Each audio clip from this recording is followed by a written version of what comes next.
This project discusses the analysis of a control system being implemented on an unmanned aerial vehicle. This project was designed for feedback control systems and it was constructed by Tristan Debrunner, Jeremiah Joyner, and Matthew Becker.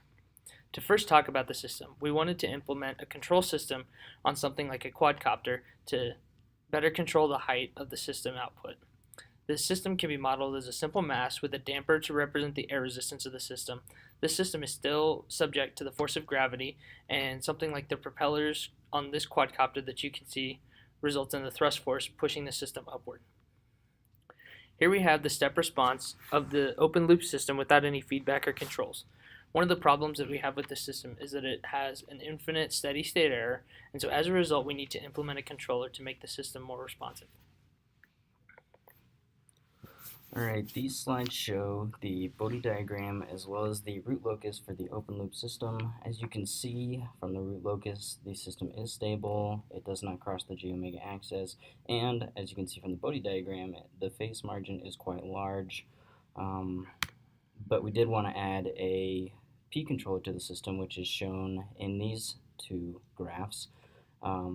We added a P controller that would result in a 10% overshoot error, and from the step response you can see that that gave us about a 65-second rise time.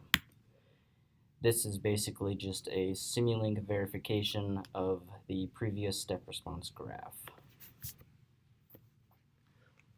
So because the P controller had such a large rise time, we had to try a different controller to try to decrease that. So we tried a PD controller, and on this slide you can see the root locus and Bode diagrams with the PD controller added.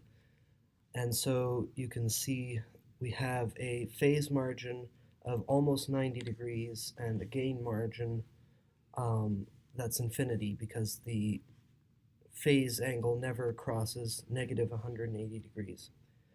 And so with this system, this is our Simulink simulation of the system with the PD controller, and it has about a 1 second rise time and a 0.5% overshoot, so well within the design parameters we set up.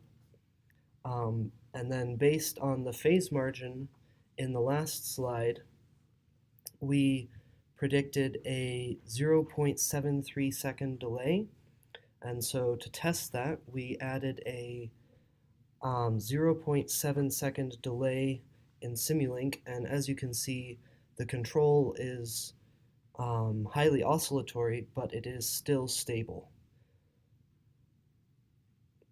So therefore our simulations are correct and the PD controller is a success for this system.